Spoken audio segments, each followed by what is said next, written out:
Me hook's rubbish. Me uppercut's really good. My uppercut's good. My hook is the worst punch. Terrible. I got. I'm like, I can't get it over. Up. Can't get the elbow up, man. And my crazy. wrist hurts. It's supposed to hurt. Not that much. I'm like, ow. Well, you don't want to be saying ow when you punch somebody. Yeah, I'm it like, kind of gives the game away. Ow! Ah! My wrist! Stand right there. I'll fuck you up.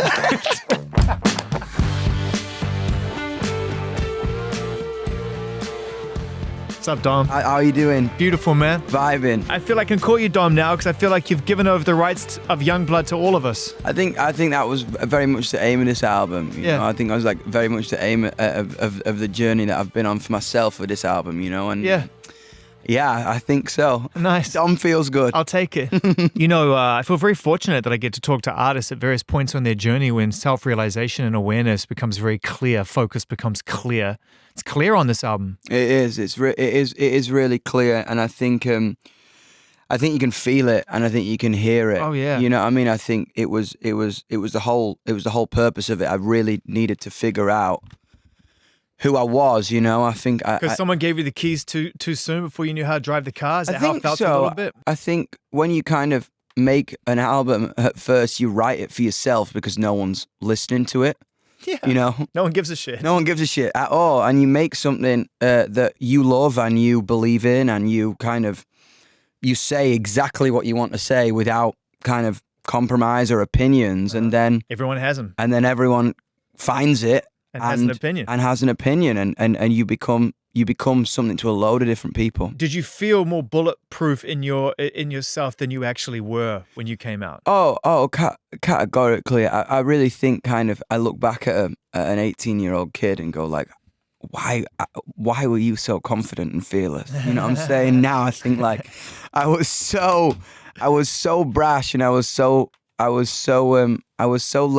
and it was beautiful, and I kind of look back at him and I'm like, you're about to go on a mad ride, kid. Were you running from something, do you think, looking back on it now? Was there a sense of going on that stage every night? I saw you, we've talked about this at the Viper Room. Yeah. Came out, man, and you took us on. You took the crowd on. It was like, either get it or fuck off. Yeah, 100%. But to your point, that confidence wasn't entirely well-founded. You found that out later in life, that you had to develop a more even balance. Yeah, I mean, I think what it was really kind of this amalgamation of anger, and a lot of people always asked me, like, who are you? Do they know who they are? And I was like, I don't know who I am on any given day. You know what I mean? I was like, when? Yeah. You know what I mean? What it depends what time you ask me, and I still think that is true to this day. And I think what I really kind of learned on my first record, and almost like had to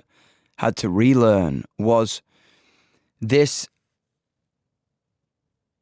space and really taking my time to express myself in the way that I wanted to, not doing it so quickly because someone wanted an answer instantly. You know, I really think I used to take my time to kind of give an answer to the world, and I think with this album, you know, I was always looking for a period of reinvention. And isn't it more reclamation? Yeah, I mean, reclamation, and I kind of, you know, I think you're right, because I think I needed, that was the first step to go, I need to kind of do something different here, and I need to find who I am, and I really need to say to the world that, like, if you want me to tell you where we're going, you listen to the wrong artist. Right. I lead with my heart, and I lead with every single thing I've got. I truly wear my heart on my sleeve. And I really had to kind of shut out the noise and shut out the world to be able to do that again. That ain't easy. That isn't easy, because I think like I was really kind of trying to be adherent to what people wanted me to be. And that really kind of made me fall out of love with my name. You know, I felt like people would say like, oh, can you be Youngblood forever? What do they think Youngblood was? A million different things to a million different people. You know, I think a lot of people see it as a voice for young people. Why did you inverted comma that? Because when people say that to me, a lot of people say like, oh, you were a big voice of a generation. And I always found that really, I always kind of repel a pedestal like that, because I think like this whole thing started for me from kind of the tail end of Brexit in the UK and writing about what me and my friends were talking about. So I never wanted to like own that. I didn't like it. See, the problem with that though, Dom, is that a lot of people were feeling the same way. And so what happens when you get a voice and some amplification and you start saying things that other people identify with, they don't feel quite so alone. Yeah. And that's pretty addictive on both sides. Completely. You know, it's addictive for us because we're like, hey, you kind of speak how I think and how I feel. It's a beautiful thing. And then if you're not careful and you don't find yourself on Idols, reconnecting and reclaiming who you truly are, you get kind of addicted to being that voice. Exactly. And I think I think the fundamental thing is I could feel myself starting to not be truthful because Youngblood became such a thing of polarization for people. I think people really knew what it was in their head. It was like this loud kid, or it was this savior to them, or it was this. And I really started to hide. I really think as human beings we hide, because if you truly give yourself to someone, or you change, or you want to go somewhere else, and someone repels it, it's really hard to deal with. You know what I mean? I think it's like the biggest trauma. If you're like, yo, this is who I am, and everyone's like, I don't like it. I don't like it. It's really scary. Yeah, and especially when you come out there and you have a lot of energy and a lot of enthusiasm. I've noticed, as someone who's always put a lot of energy and enthusiasm into my passions, i.e. playing music and talking about music, that it's not for everybody. No. Some people find it fucking annoying. Yeah, they do. They do. And especially in the UK. You know what I mean? Yes. I always say what's hilarious. If someone's got a nice car out here, everyone's like, "Whoa, well done." In the UK, they'll fucking scratch it. I mean, to be fair, to be fair to my friends in the UK and also my not so friends in the UK, you know, I spent nearly 13 years on Radio 1, getting it either sort of like getting high fived or corner-eyed. Yeah, and it's fine, because that is part of what you have to put yourself through, and you would understand the same thing. But there were times I'd feel the same thing. Sometimes I'd go to shows and be like, "Man, am I in a crowd of friendlies?" Yeah. Or is someone going to come up to me and just like, "You fucking like you too, you wanker." Yeah. I mean, I'll never forget. And I do like you too. Yeah, I love you wanker. too. I love you too, you wanker. I remember an experience. I was in a pub. I was in a pub called the Royal Oak in. I know that. Yeah, in East London, Yeah. and someone just walked up to me, and this was a really pivotal moment in my life, really, and they were just like, "I think you fucking shit. And why are you so fucking excited all the time? It's a load of bollocks." And it was a real crazy moment, because I think like when you see it on the internet, like people kind of hide behind. It's so easy to post like negativity. It's detached discourse. But when someone actually kind of looks you in the eye and says it. Where does that go next, right? Like, you're thinking fight or flight, literally. Yeah. You're thinking like, all right, is it about to kick off? Yeah. Do I have to defend myself? Exactly. Is this guy 6 pints to the wind, and does he think he's going to be the guy who wakes up tomorrow morning and texts his mate and says, "I lamped Youngblood"? Yeah, exactly. Or am I going to be the guy that has to now convince this guy I'm a good guy? Because that's another fucking waste of energy. No, completely. And I think that's literally me. I'm such a puppy. I just want people to like me. Yeah. I've always just wanted people to like me, and I think what a headache. Yeah, and it's always so brutal. Like every time I'm mental, I'm like addicted to reading bad comments. I'm like, I'm gonna get you. I'm gonna wake up. I'm gonna get one more person. I'm gonna get one more person to believe it. I'm like, mate. Guys, I'm real. You know, I promise you, I'm telling the truth. I'm not.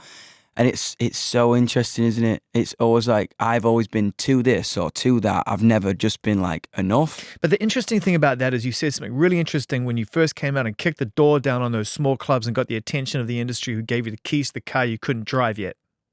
That you were angry. Yeah. That there was an anger that was driving that. As John Lydon says, energy, powerful fuel. Completely an energy. I would have thought that kind of reaction, you would have stored that up and you would have made an angrier record. It's so interesting. So did I. And I think when I first started to make it, it was going that way. I started to make this album in 2021 after the second album went to #1 in the UK. Shit, that's quarantine. Yeah, quarantine. And Weird had just gone #1 in the UK. And that's like the first commercial success you kind of get. So I'm like, whoa. Mm-hmm. And I remember calling Matty, my producer who did the first album with me, and I was like, right, I want to make an album with no form that is just a complete journey. Let's stretch it further. Let's make a concept. Let's make this crazy thing. So by the 2nd of January, Matty was in the north of England with me. I was like, we're going to make it in the cold. We're going to make it next door to a Tetley brewery. Like I'm telling you, like Tetley's fucking lager brewery. Sure, I know. Yeah, and we're gonna make it in this old foreman's house next to a Tetley brewery. Like, you can't write it. Do you know what that sounds like to me? Yeah, literally, Coronation Street.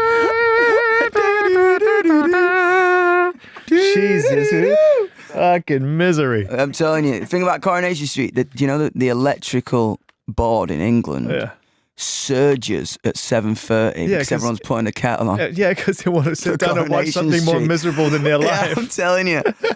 It's so, but when you're a kid, you think it's awesome, and then you kind of get to like, you come back and you. What fucking childhood did you have where you thought Coronation Street was awesome? I'm a northerner, man. I understand that, but I mean, I have no choice, man. Like, my nan's like, right, it's on downstairs. Get downstairs now. I'm You're like, all 7 years old, like fuck. Yeah, I know. What is this? Is this what it? What is this planet? But we had to go back to the north, and we started to make this album, and I remember the first songs came out of it, and Lovesick Lullaby came out of it, Zombie came out of it, Idols came out of it. Zombie came out quick? Zombie was the first record. And you must have been skipping off to bed that night. Dude, it was crazy. Once you had that one under the belt. We really were. It was such a strange one making Zombie, because normally I would go into the studio with Matt and we'd pull up samples. You know what I'm saying? Yeah. You do whatever, you kind of pull up a beat, you pull up a splice thing. Inspire me. But for an exercise on Zombie, we were like, right, let's get 2 guitars. Mm-hmm. Let's write a song. We can't touch the computer. Mm-hmm.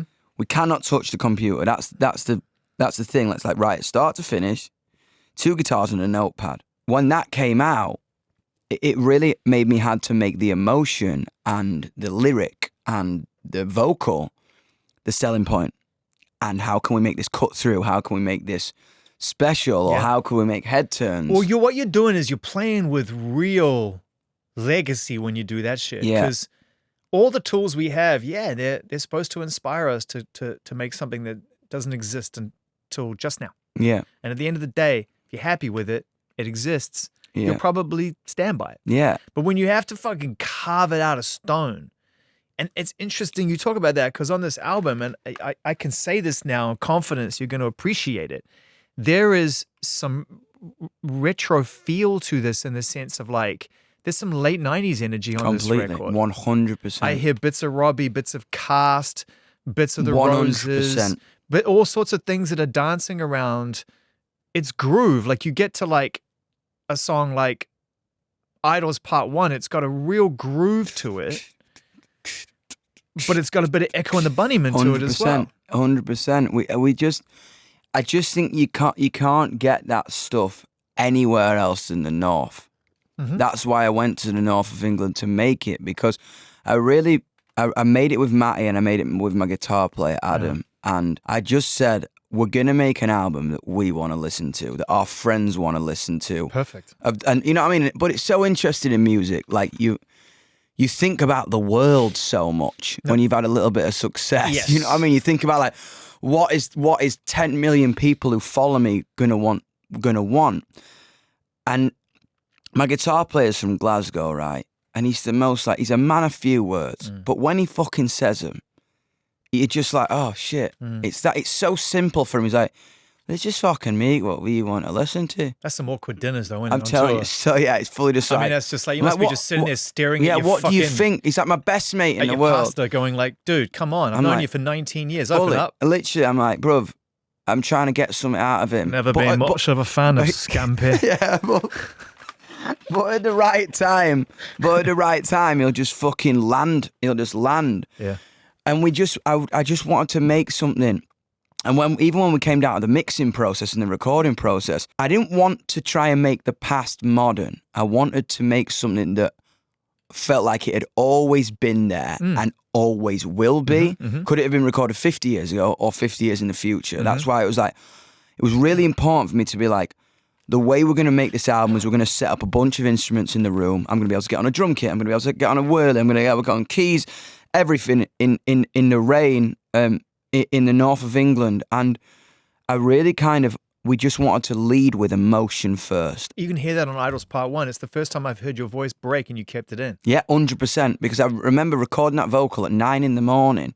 as the sun was coming up. Have you been up all night or you waking up? 100% been up all night. Not sure I approve of that, Dom. It was utter chaos because we were just making it without form. And I work better at night. And I think with art, it can feel good because you made it, even if it might be mediocre. Oh! Do you know what I mean? And everyone should know what you mean. That's a fucking real statement. And Jam. you know what I mean? When the sun comes up, it really reveals whether the idea, in the cold light of day, is your idea good or is it mediocre? So we would work from like 4 p.m. I'd wake up at like 3 and work through the night. And then by 9, I'd be like, this is good or this is shite. And I remember Idols part 1 really revealed itself around 7 a.m. So then I went and did the vocal and I was like, ugh, like my voice was just fucked. But there's a truth to it. Because if I would have sung that at 5 p.m., I would have sung it. I wouldn't have meant it. You're trying to remember a time or a feeling when it was possible to be idols. Yeah. You're not an idol. If you'd sung it perfectly, you'd be an idol singing about idols. That's it, and that's what I'm saying. It was all about finding the truth within it, because I called the record Idols because it's actually the first time I'm kind of like being like, thanks very much, I've got this from here. And I'm turning to myself, you know what I mean? I think like... Who are you taking it back from? Bowie, Freddie, Robbie. I think I'd look at these photographs on the wall, and you want to be the photograph on the wall. And then kind of, in my case, to some people, you become the photograph on the wall. And then you realise that they actually never had the answer, because I never knew Bowie. I never knew Freddie. I never knew Robbie. Never met him. The answer was always within me. That photograph was a mirror. I would look at it, and I would find the inspiration, or I would find the meaning, or I would find the purpose myself. And I really think kind of when we circle back to like, I've always wanted to appease people, and I've always wanted to like please everyone. Why? I don't know. You're not there yet? I just, it's the way I've always felt. I think I've always had this dark thing in my head saying to myself that I'm not good enough. So if I can get any sort of validation or any sort of connection or anything from people, it would make my stomach lift for a bit. What was your childhood like, Dom? My childhood was complicated because I grew up in a family business that made me feel like I was part of a gang. I grew up in a guitar shop. And my granddad started a guitar shop, and my old man worked in the shop, and then there's literally a picture of me 6 hours old outside the hospital on the counter with a Beatles ukulele across my knee. So I was always going to be obsessed with music, you know, because it was just you around. Never had a chance. Yeah, he literally like didn't have a choice. I was like on the counter. That's beautiful. And I would really learn from the lads in the shop, you know, and they would teach me about, like, I had such a mental knowledge of music. Like, not a lot of people like are bumping like Soundgarden or like Cast at like 8. You know what I mean? Because I had that. Jesus, born fucking 4th of July hits different when you're 8, doesn't it? Yeah, that's what I'm saying. Or like fucking Stone Temple Pilots, or just like singing like Alice in Chains at like school. You're Everyone's fucking like, 8 years old. That's what I'm saying. Everyone's into like, you spin me right round, baby, right round when you go down. And I'm just like, yo, can we just like put on some like Pearl Jam? And everyone's like, what is this kid talking about? You know what I mean? Okay, now you listen to Lane Staley. Yeah, like Lane Staley vibe, and it was good, but it was really, being a part of a family business in retail was really stressful, because one week it'd be good, one week it'd be bad, and it was really complicated, and also quite an introduction to music, isn't it? Because you're looking at something you love, looking at the people that you love involved with the thing that they love, and it's hand to mouth. Yeah, it fully is. And I was almost discouraged a lot from going into it, because everyone that didn't make it in a band worked in the guitar shop. Shit. So I was like, nah, don't. Front row seat. So don't do that. And I really just wanted to be in a band. I really was like. It's kind of a powerful observation, though, to realize that your passion meets reality, and yet you still want to do it. Yeah. To realize that at a young age, you're like, all right, kind of nothing can stop me. Yeah, I was just like, fuck it. I was like, I was always in need of validation, but I was always fearless. I was always not afraid to pop my head above the trench and get shot at first. You know what I mean? In school, in my whole life. And I feel like that's why people sometimes have an issue with me. And I will self-deprecate because if I get to it before you do, it's all right. I know about that. Do you know what I mean? Yes, I do. If I can, and I think that is such a strange thing because it really does lead you to in turn not be kind to yourself. Yes. And at the same time, search for reasons to be kind to others. Yes. Think about that for a second. You'll take the energy it takes to actually self-heal, and you'd rather put it into helping someone else. I think that was better. That was the birth of YUNGBLUD. They call that being a fixer. Yeah. And I think that was the birth of YUNGBLUD, going like, when I found these people and when I had such a deep connection with them, and they would tell, like, I think, I'll never forget that first time I'd like, because we've known each other since I signed to Interscope. That's right. And I had like 10,000 followers on Instagram. Yep. And I remember a guy called Neil Jacobson said to me, you got to figure this out. I'm not going to teach you how to do this. Here's an idea. I'll put you on top, but you got to figure this out. And I remember like songs like King Charles and I Love You, Will You Marry Me, and these songs about kind of really what I was passionate about at the time started coming out. And we'd sold out 100 tickets in Amsterdam. Mm. And I remember kind of pulling up, being shocked, like, what the fuck, man? Like, there's 100 people here. What? You know what I mean? When you kind of have that for the first time. And they kind of like looked like me. Mm. They had like eyeliner on and like handmade t-shirts and just kind of like, whoa. Mm. And that was the time when I would get out of the van and just talk to 150 people outside the venue. And it was kind of weird because we'd go on stage and people wouldn't cheer that loud because we'd just been talking all day. You know what I mean? That's hilarious. So there's no sense of mystery. You know what I mean? You know when you go to a gig and you're like, oh my God, you they're go about on to stage, come out. it's like, there's this huge, and you walk out and everyone's like, all right, Dom. Yeah, all right, mate, how's it going? All right, Dom, how you doing, mate? Yeah, you got to play a song now, yeah? Yeah, and we've like been almost, I'd only had like 4 songs out, so they've been playing the songs out of speakers all day, so they're like, the excitement had been taken out of them. You finish a song, it's just like it ends, and then like, Dom, I don't know how to unlock my phone. Can you help me unlock my phone? Literally, yeah, like fully, and I'm just like, yeah, literally like so personal, and it clicked to me. Yeah.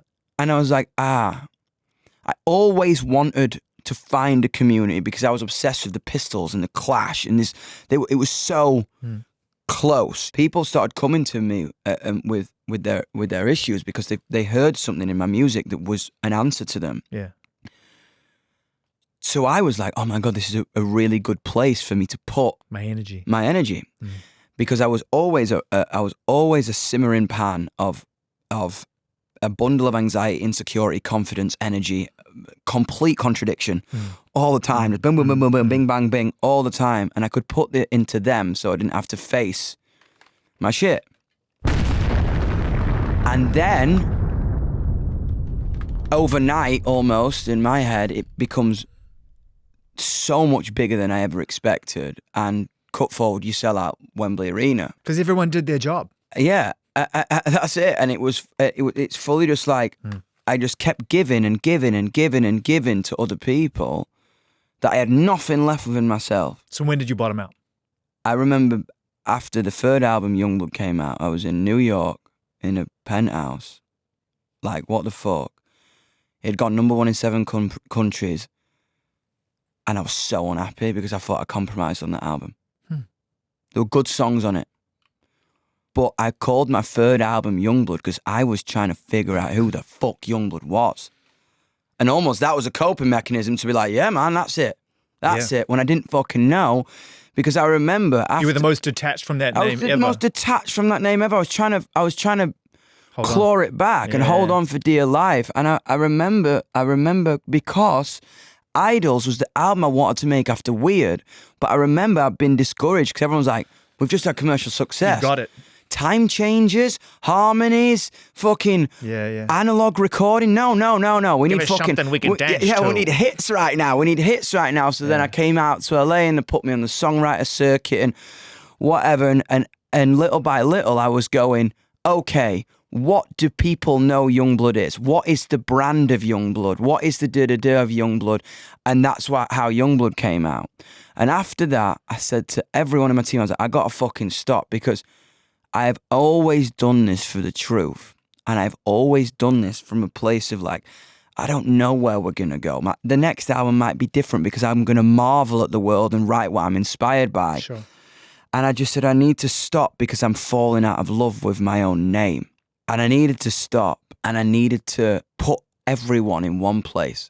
And that's why the festival came out. I was like, right, I need to fucking reassess everything right now. These are my people.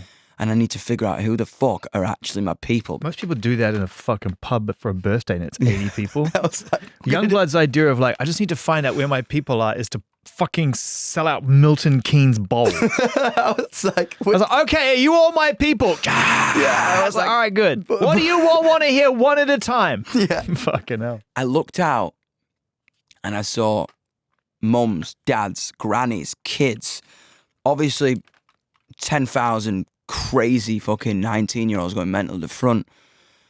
But it made me realize that this had become bigger than me being Youngblood. Everyone was Youngblood. So I could give it away. I could give it away and I could be Dom within Youngblood and I would go back to idols. It's beautiful. It was amazing. And I remember after it being like, right, we're finishing it. We're going to finish this thing that we've started. How much had you kind of done by the time you went back to it? What had you been encouraged to shelve? How much? 8 songs off the first record. And Zombie was one of those songs. Zombie was one of those songs. And you were told, you know what happens when you squiggle before a hit? Yeah. It's called shit. Yeah, That's exactly. what you were told. I remember coming to LA and being like, listen, I can't fucking wait to play you this. I've got this music. I've got this song, fucking Zombie. I've got this like song called Lovesick Lullaby. I've got Idols. I've got War. I had Change. And I was like, yo, I've got this crazy shit. It's going to, honestly, I really think this is going to be amazing. And they go, what? This is what? And I remember just feeling like punched in the tummy. I was like, what do you mean what? What do you mean what? I love this. Like I fucking love this. But I don't fucking regret making the record because I got to come back with probably more authenticity and more bite and more strength to not take no for an answer and really come back with the idea when I was in the studio being like, right, we're going fucking big. I'm going to put orchestras on it. We're going to do it at Air. I'm going to record it properly. I'm going to get like Rich Costy, Spike Stent. We're going to hybrid the mixers. I'm going to get Howie to master it, analog and digital. I was like, I'm going to find this artistic indulgence. Your man is a Mutt Lang and a Bob Rock away from a bingo card. Yeah, I'm telling you. A full bingo card. I was like, I'm going to get the greatest rock. I was going to get the greatest rock mixers and mastering engineers. Yeah, right. And I'm going to make it with the good stuff. I'm going to make it with the good fucking sauce, man. You know what I mean? With the good tomatoes. So what's changed between what and, okay, you're good. What's changed between then and now? Because the thing is, right, you could put your foot down and you could say, this time around, it's idols or bust, right? People would still be within their rights to approach that record with a sense of concern being a positive thing, challenge being a positive thing, downright lack of interest being a very negative Completely. thing. So what's changed for the team and the people around you that keep Youngblood working when you're out there creating and performing? They can see that I truly know who I am. Right. And I'm not lost. Right. And I love it. So, right. So I guess looking back on it now, maybe you didn't believe it then. You had the songs, but you still didn't know how to drive the car. No, 100%. Yeah, I still didn't know. I still didn't know how to drive the car, and I just didn't. I think like I found this focus, and I found this kind of strength again. That's very reminiscent of when I started, and this kind of. I'm always polite and I'm always smiley, but like this my way or the highway kind of. Energy where I'm like, I'm going to go there and I'm going to fucking run and I'm going to carry the ball and I'm not going to let it go. I don't give a fuck who's going to try and take me down. I'm just going to keep running. It's been interesting because you take all the noise and you take all the misconception, kind of like a lot of people were like, growing up in a guitar shop, I had things handed to me or I had blah, blah, blah. And it would make me kind of, again, hide who I am. What do people call you, a plant? Yeah, Industry plant. I mean, I don't even... Because you fucking hung out in a local guitar shop in Doncaster. Industry plant's such a funny fucking word, innit? Because I'm telling you, I promise you, we're in fucking Apple Music in LA right now. No one is fucking getting heard without working their asses off. Facts. Not one artist you hear today that's successful. Yeah. You can have anything. You can have any backing, you can have no backing. You have to work your fucking arse off. Facts. So I always laugh when people call anyone an industry plant. Fucking if like Lola Young pops up or Chapel Roan pops up, then you like scroll through the comments, like industry plant. I'm like, no fucking way. Lola played fucking Bloodfest last year. There were 5,000 kids there on a 35,000 capacity stage. I'm like, this girl's, I'm going to be supporting her one day, I'm telling you. Yeah. And industry plant's such a funny word because like it's just such a, you think you fucking know. Oh, it's just another fucking line. It's an easy dismissal of the arts, right? And the thing about the arts is everybody in their heart is creative, but not everybody backs themselves or has the license. And to be fair, is given the encouragement at key points in their lives to follow some kind of creative art. Completely. And of course, that still means you got to keep the lights on, but you can create in your own time. I think it comes from a place of self-imposed frustration. Yeah, 100%. Of like, I'm not creative in my life enough. This person's getting away with it. Yeah, fucking them. industry. Yeah, part. that's what I'm saying. And it's just like, I promise you, you cannot. If you know about an artist, it's because they've ripped their heart out and ran so fast that you're finding them. It also depends on kind of how visible you are. And there was a while there where you were real visible. Yeah, and you're a striking looking guy. You came out. You presented yourself as the complete package. It wasn't like you were sort of like, I figured that out when I'm on stage. It's like, no, I'm the same off stage as I am on stage. This is who I am. How I look represents how I feel. How I feel is in my music. So everyone's like, okay, well, there's no ambiguity here. No. There's no mystery. This guy's in rock star mode at all fucking times. Completely. And that can be polarizing, but what it also does is it gets a lot of attention because people like striking images. Yeah, 100%. How did that fit and feel at the time when I would say fame was probably a part of pretty essential part of the equation? Not that you look shit now. No. I'd like to appreciate the fact that you've shown up in YUNGBLUD mode and your new photos look great. Well, I mean, I'd say your dress sense is awesome, but you're barely wearing any fucking clothes on this campaign. Man, 100%. I had to vibe on that. Yeah, well, you don't put the hours. Well, you don't put the hours in the boxing ring unless you get to show it off. Right, 100%. But we'll get to boxing in a minute because I'm a fan as well. But how did fame feel? I always wanted it. I know. That's why I asked you how it felt. You know what I'm saying? It was fucking awesome when it first happened. Of course, it's just like I always loved performing for people, and I always loved entertainment. And the thing about me is I am loud. I am fucking gonna be cheeky. I do want to be looked at. I want to walk out and be like, fucking hell, he looks cool. And I think, to be honest, up until this moment, I've been afraid to even say that. Yeah. You know what I'm saying? Because it's like a downplayed thing. Right. Now, I think it was in a Kinks book, wasn't it, that I read once, where the manager of the Kinks was like, dress like you are somebody, and then you probably will be. Yeah, it's beautiful. But I liked that, and I liked that, like that kind of British rock stardom of like utter confidence and fuck it. That's what I grew up on. That's what I wanted to be. I didn't want to be quiet. I didn't want to be mysterious. I didn't want to. But you're interesting though, bro, because that was real lad culture back then, and there was a lot of toxicity around there, and yet you're not a lad, are you? No, I wanted to just fucking. My vibe was like I wanted to do that now. You know what I'm saying? I wanted to come out the gate with this kind of bullish confidence within a new idea. You know what I mean? I was always. There's as much kind of Gary Newman going on with you as I'm there into is it. that kind of fucking like 100%. lad culture of the mid to late 90s. 100%. I love it, and that's why again people can't always place me because one day I'm like trying to be Robert Smith with my makeup, but then I'm like gonna throw a Liam fucking bit of attitude on, and I'm fucking gonna shake my arse like Freddie. You know what I mean? What you don't have. And I mean this as a compliment because I don't have it, but I also mean it as an insult because both of us wish we had a little bit of it, is you don't have that kind of like fuck them attitude, no, which I don't. Liam does. Like you put Liam on a mic and you just toss him a band. Mumford & Sons, like they got fucking nits. Yeah, 100%. You know, like you just give him anybody. Like should we pull up some of Liam's greatest disses? Oh, Amy had that as well, didn't she? Do you remember that? Oh yeah, she didn't give a shit. No, my favorite with Amy, rest her soul, wasn't what she said, it's how she looked. Someone would go like, and it seems like you're really interested, Amy, and this whole kind of retro type of soul thing. Are you? And she'd just be like, shut up. Yeah, literally. And then she'd go, yeah, I do like it. Yeah, it's great. Yeah. I am a lot more gushy in the middle, 100%. That's what I'm saying. You're not really a lad. Oh, here we go. Oi Tofu Boy. That was one. Or what about who's got the worst outfit? Is that you? What about Noel calling Liam? He's so angry. He's like a man with a fork in a world of soup. Yeah, I know. I love that. That's such a good one. And didn't Liam call Chris Martin a plant pot? Some shit fucking plant pot. Fucking plant. Me, Scottish Adam met him backstage once, Oh shit. and he said something about me. Apparently, What did he say? and he was like, obviously I was like wearing skirts on stage at the time, and it goes to Adam.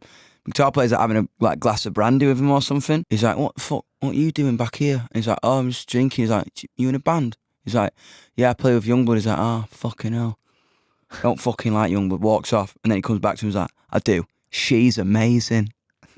Look at you. Because I was wearing skirts at the time. She's amazing. She's amazing. What a beautiful compliment. I was like, I'm down with that. And honestly, they all came back running to the bus like, you'll never fucking guess what's happened. He loves you. He said she's amazing. She's amazing. Because you know, like, we go back to that bit in that pub, right? Yeah. That fella comes up to me. Stop me. Yeah, go on. Starts fucking yapping. Yeah. And doing whatever. Yeah. In my head, I would love to be so quick and be like, bah, bah, bah, bah, bah, bah, bah, bah, bah. Nah, leave him with it. That's what I'm saying. No, leave him with it. But you know what I mean? Like, you always kind of look to your idols and you want to fucking be them. And then as myself, I took that, I internalized it, I used it as fuel and I made it something positive. And that's my way of dealing with things. You won, dude. You get to make art. Yeah. It's your life. You won. 100%. And every now and then you're going to come across somebody who's going to have a little bit of Dutch courage, a couple of pints down and think like, watch this. Yeah, man. But at the end of the day, man, you can only be yourself. I agree. And put it into your music. And that is it. And plus, you know, he should watch himself because I know you've been boxing. I had to do it. I think. How long can you plank for? Ooh. Forearm only. Forearm like this? Yeah. Probably a minute and a half, 2 minutes. Come on, you can go longer than I that. probably can, but I don't. Why? I probably can, but I don't. It's the best answer ever. I could go for 20 minutes, but I don't. Yeah, I probably could, but I don't. Do you jump rope? Yeah, I was doing it this morning. Yeah, how long do you obviously very low off the ground, very easy, very so ergonomically what I'll do is efficient. I walk in at 15 minutes straight away. And if I stop or if it catches me, I have to do 15 press-ups with my trainer. That's what he says. Oh, that's a good one. I just like boxing because it was almost like the closest thing to being on stage. I hated going to the gym. It's so fucking so performative. annoying. It's so performative, and it's also so violent. It's like pushing, pushing 1,000 more. And it's like boxing is cerebral. It's like dancing, and when you get good at it, you feel good. Everyone is so respectful. You walk into a gym and everyone's like, morning, like dabs you up and everything. Like, yeah, because they know you either earned the right or you're going to. Or you're trying your best. Or you won't come back. Or you're just trying your best. Do you know what I mean? Yeah. And it's brutal, and I loved it. And it was really, with boxing, only you're going to give up in round 12. Only you're gonna like stop pushing. Oh, I love that feeling when it's like, look, I'm not into pugilism. I'm not doing it to fight. Yeah. I'm doing it actually for the cerebral benefits because my mum has advanced dementia.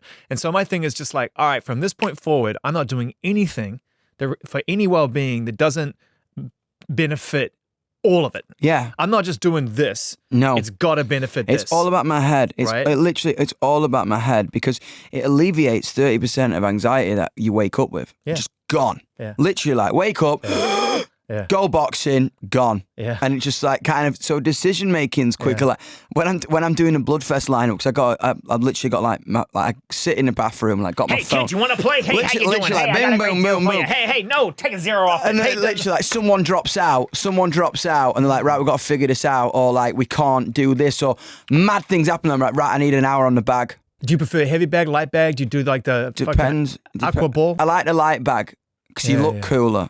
Because you make it rattle. You know what I mean? The light bag, you're like, whoa, he looks like he knows what he's doing. Then you get on the heavy bag, and you're like knackered in 2 minutes. God, they should push you back against the wall. Yeah, 100%. Like, you try and hit a hook, and it's like. But I've started sparring as well, which is funny. Like fighting twice a week. Do you pivot for your hooks, or do you just stand still? I keep it short. Yeah, I keep it short. But they tell you to pivot hard. I can't make my hook's rubbish. My uppercut's really good. My uppercut's good. My hook is the worst punch. Terrible. I'm like, I can't get it over. Can't get the elbow up, man. And my wrist hurts every time I smack the bag or a pad. It's supposed to hurt. I know, but like it's a very contact sport. Not that much. I'm like, it's not ow. Chess. Well, you don't want to be saying ow when you punch somebody. Yeah, I'm like, kind of gives the game away. Ow! Ah! My wrist. Stand right there. I'll fuck you up.